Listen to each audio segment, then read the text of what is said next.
আসসালামু আলাইকুম everyone, welcome back to my channel আলস কিচেন।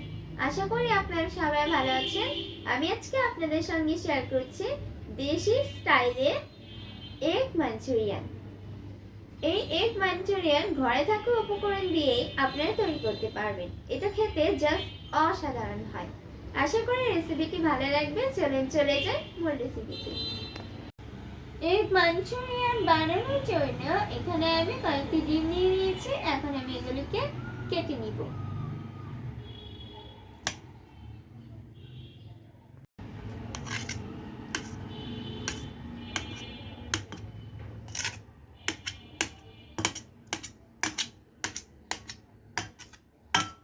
এগুলোকে এরকম ছোট ছোট করে কেটে নিয়েছি।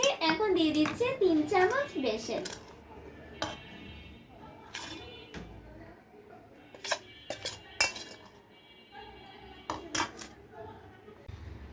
এবারে দিয়ে দিচ্ছি পরিমাণ মতো লবণ,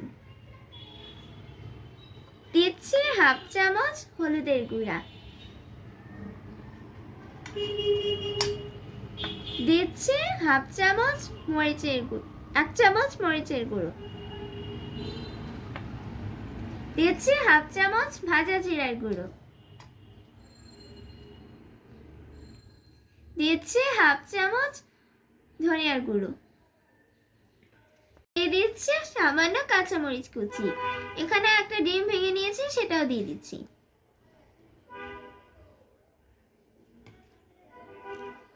আর দিচ্ছি রসুন কুচি। সবকিছু খুব ভালোভাবে মিক্স করে নিব। কিছু খুব ভালোভাবে মেখে নিয়েছি। এখন চলে যাচ্ছে চুলাতে। মিশ্রণটাকে এভাবে হাতে নিয়ে ছোট ছোট বল বানিয়ে তেলে ভেজে নিব।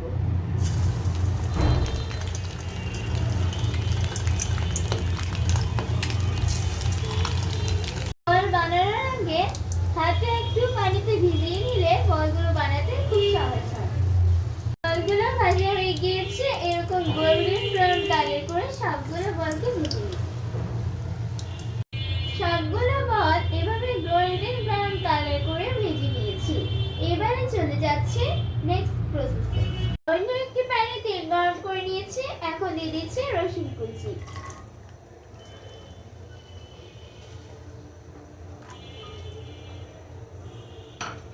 দিয়ে দিচ্ছি কাঁচামরিচ কুচি আর সামান্য লবণ।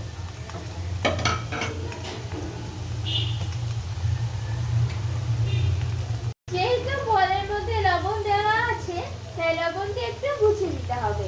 এখন একটু হালকা ভেজে নিব।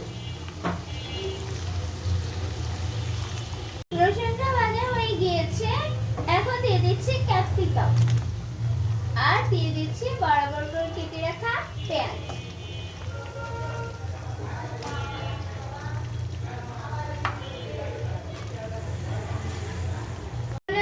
বাড়িয়ে এগুলোকে হালকা ভেজে নিব।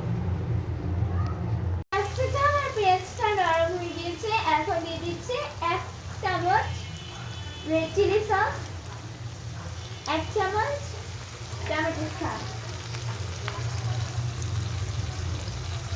দিচ্ছি 1 চামচ গ্রিন চিলি সস,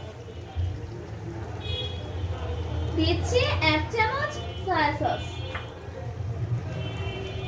দিচ্ছি ফালি করে রাখা টমেটো ও পেঁয়াজ পাতা।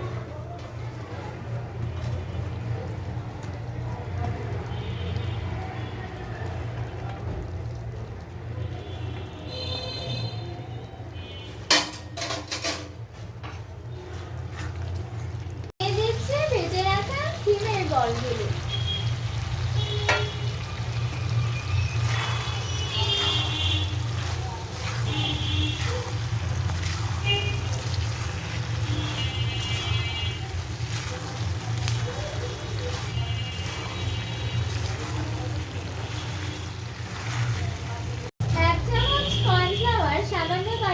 আগে থেকে গুলিয়ে রেখেছিলাম, এখন এটা দিয়ে দিচ্ছি আর উপর থেকে ছড়িয়ে দিচ্ছি আর কিছু পেঁয়াজ পাতা।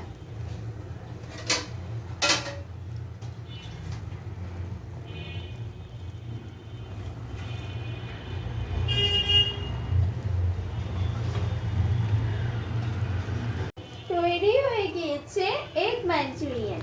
আশা করি রেসিপিটি ভালো লেগেছে। যাদের ভালো লেগেছে তারা অবশ্যই লাইক, কমেন্টস ও শেয়ার করতে ভুলবেন না।